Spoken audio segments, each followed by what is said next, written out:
Thank you very much, guys. Crumbs with the jogging pants and the shifter with the carry pants, and my God, was it necessary?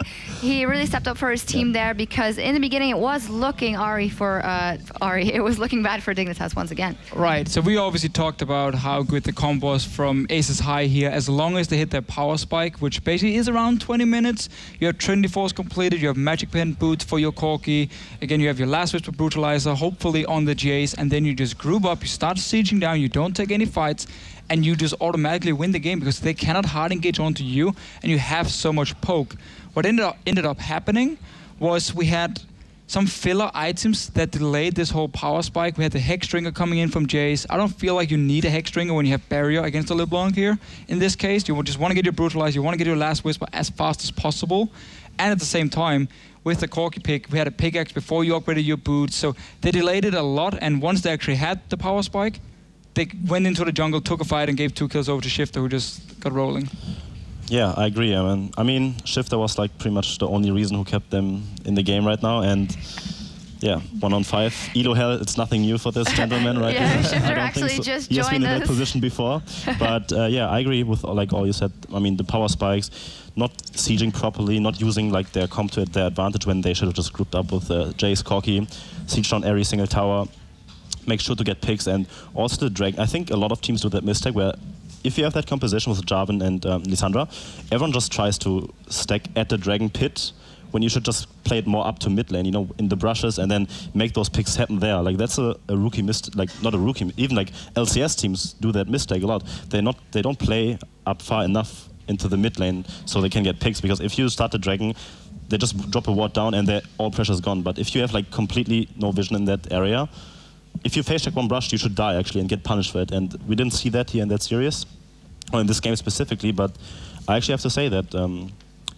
Dignitas bot lane, if they want to beat Gambit tomorrow, they actually have to step it up.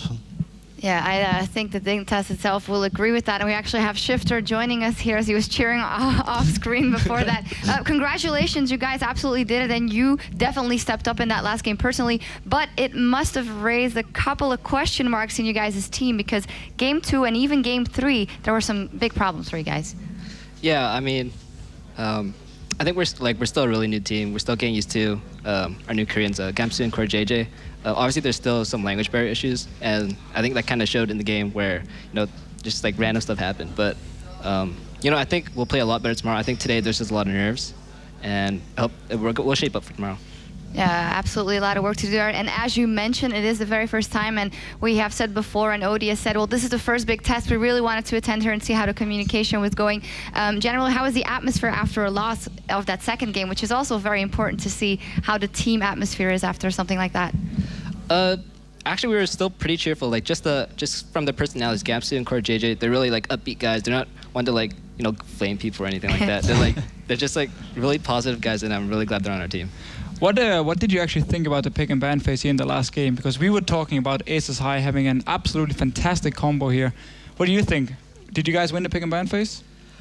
Well, throughout the series, I thought Gamsu just really stuck out. He played really well in the top lane, and so our decision for the first pick, since we were blue side, it was between Jarvan or Gnar, and you know, we thought, you know, Gamsu was just playing out of his mind, and we just trusted him to let him play as Gnar to his favorite champion, and he just like went off on it with his engages, and yeah. Yeah, I mean, he ended the game with a 4-0-17 score with like, yeah, he pretty much did well. I mean, his engages very on point, like flash, ultimating, stun, and then setting it up for you to kind of make the plays afterwards. So yeah, I'm pretty like surprised by him. I thought, yeah, he actually did like fairly well in top lane, I have to say. How do you actually communicate in there, Gamsu? Does he speak enough English to actually call that he's going in here, or how does the communication work between you guys and obviously the new Koreans? Their English got actually a lot better. Like they can actually communicate. Like I'm going in, I'm gonna flash stun on so and so. Like their English isn't terrible. Like they have the vocabulary in game. Like they've watched countless VODs of like just casting, and they have a vocab list of in-game vocabulary and stuff. And you know, it's not as bad as it is, but obviously there's still you know, some kinks. You guys are obviously putting in huge investments to make these changes work, and there's definitely promise. How big are the chances that you guys can erase a lot of those mistakes in tomorrow's game and take it home versus Gambit? I think a really good chance. I think we'll do well against Gambit. We learn really quickly. Like, I mean, they learned English in like a few weeks, right? So I'm sure they'll shake it off. All our nerves are gone now, I think, and I think we'll do well tomorrow.